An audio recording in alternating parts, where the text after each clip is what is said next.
निर्मला सीतारमणजीए 2026-27 માટે આમ બજેટ જે આજે રજૂ કર્યું છે। આ બજેટ ગામ, ગરીબ, કિસાન, ખેડૂત, દલિત, શોષિત, વંચિત, પીડિત, યુવા, મધ્યમ વર્ગ, મહિલા આ તમામની આશા અને આકાંક્ષાઓ પૂરું કરનારું બજેટ છે।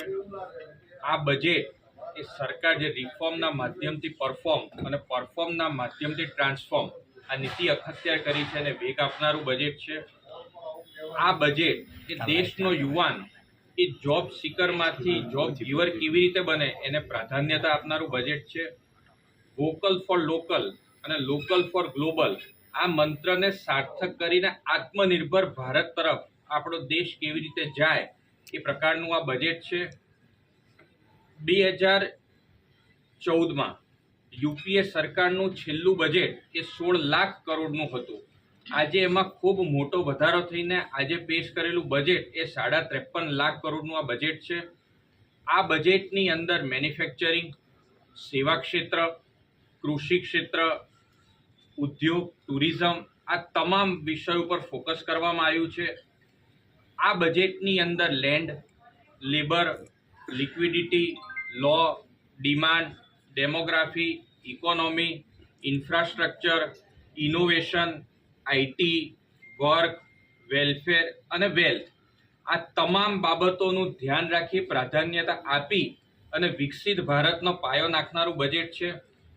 આ બજેટની અંદર પૂંજીગત વ્યય ઉપર ખૂબ મહત્વ આપ્યું છે। લગભગ 12.20 લાખ કરોડ રૂપિયા એ પૂંજીગત વ્યયમાં અને રેલવેના જો એડ કરીએ તો બીજા 1.5 લાખ કરોડ વધારે એટલે કે 14 લાખ કરોડ રૂપિયાનો સરકાર પૂંજીગત વ્યય કરવાની છે। અને જ્યારે પૂંજીગત વ્યય થાય એના કારણે ઇકોનોમી અંદર ખૂબ મોટી મલ્ટીપ્લાયર ઇફેક્ટ આવતી હોય છે। અને મને વિશ્વાસ છે કે આ બજેટ એ સામાન્ય જનતાને રાહત આપનારું,